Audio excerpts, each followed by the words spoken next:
Bonjour bien-aimés de Dieu. Nous sommes encore au mois de janvier et nous continuons à formuler des vœux à nos proches tels que cette nouvelle année t'apporte le bonheur. Le désir de tout un chacun, c'est de vivre heureux. C'est donc une quête universelle. Mais que faut-il pour être heureux? On a souvent défini le bonheur comme un état de plénitude et de satisfaction totale où rien ne nous manque. Un état agréable et équilibré de l'esprit et du corps, d'où sont absents la souffrance, l'inquiétude et le trouble. La Bible nous enseigne sur le bonheur véritable et va à contre-courant des idées reçues que le monde véhicule à propos du bonheur. Notre passage du jour est tiré du livre de Proverbes au chapitre 8, versets 34 à 35, qui enseigne ainsi. Heureux l'homme qui m'écoute, qui veille chaque jour à mes portes et qui en garde les poteaux. Car celui qui me trouve a trouvé la vie et il obtient la faveur de l'Éternel. En tant que chrétiens, nous croyons que le bonheur véritable réside dans notre relation avec Dieu et avec les autres.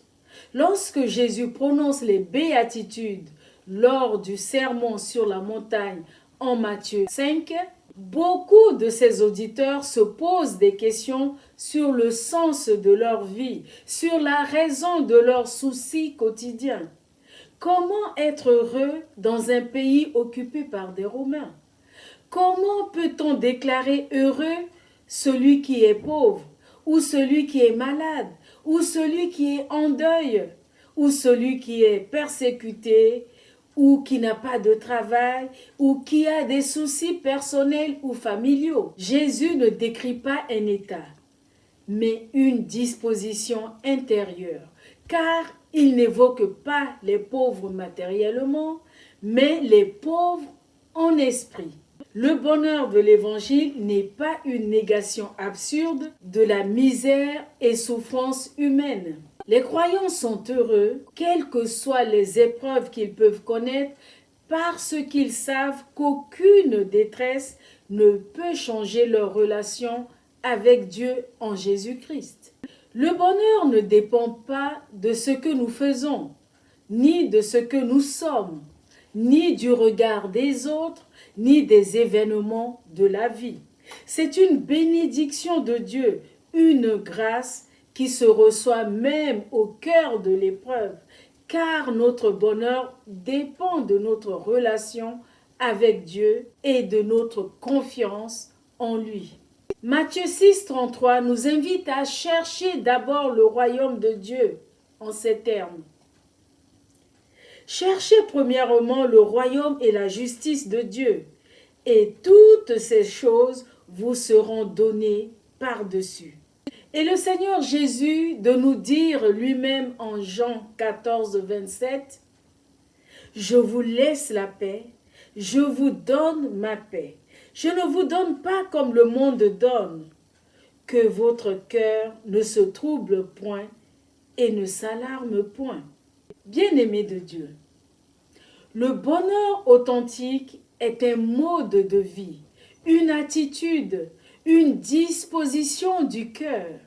C'est dans la gratitude pour les petites choses de la vie, dans le service désintéressé, dans la prière et la méditation de la parole de Dieu que nous cultivons la joie véritable et profonde qui transcende les aléas de la vie. Amen. Prions ensemble. Éternel Dieu de grâce, nous comprenons que le bonheur véritable se trouve dans la simplicité du quotidien, dans la profondeur des relations que nous avons avec les autres et dans la communion véritable avec toi. Viens par ta grâce ouvrir nos cœurs à cette joie profonde et durable et permets-nous de la partager autour de nous. Au nom de Jésus. Excellente journée dans le bonheur de vivre la communion profonde avec le Seigneur. Soyez tous bénis.